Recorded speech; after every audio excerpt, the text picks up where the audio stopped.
All right, let's take a look at some graphs of inverse functions. So if we take a look at this first function here, it's already in y equals mx plus b, our slope-intercept form. But if we find the inverse of this function real quick,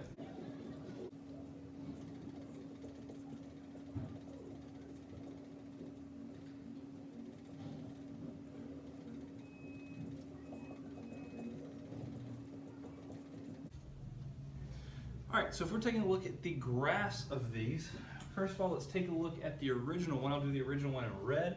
We've got a y-intercept at -5. Our slope is 2, so I'm going up 2 over 1. And I'll connect those so we can see it. The original function looks like that. Our inverse, though, I'll do in blue. Our y-intercept is 5 over 2, which is 2.5, and our slope is 1/2. We're going up 1 over 2.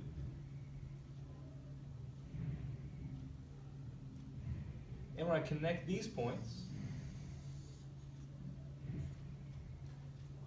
we've got our inverse functions. Now, what's going on here is, remember, to find an inverse, we're switching the x's and the y's, and all of these points that we have here, if we switch the x's and the y's, we get a point on the other function. What's happening is they are reflecting. To get from one to the other, we are reflecting across this line,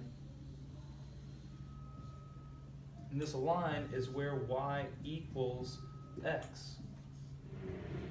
So they're reflecting across that line y equals x, because for an inverse, we're switching the x's and the y's. If we take a look at the second one, first off on the inverse real quick.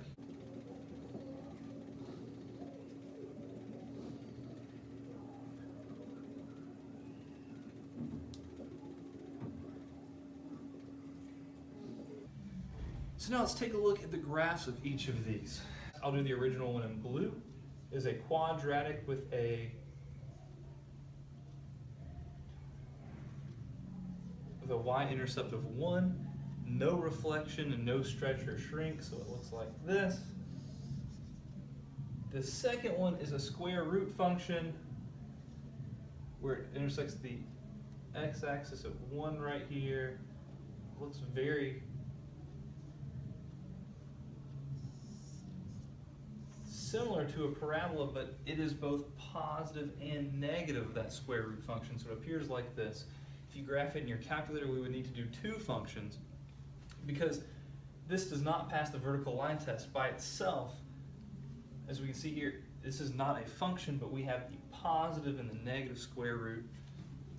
And we can see here, if we draw this line where y equals x, we can see even more of this has been reflected across that line where y equals x, because when we're finding an inverse, we're switching the x's and the y's.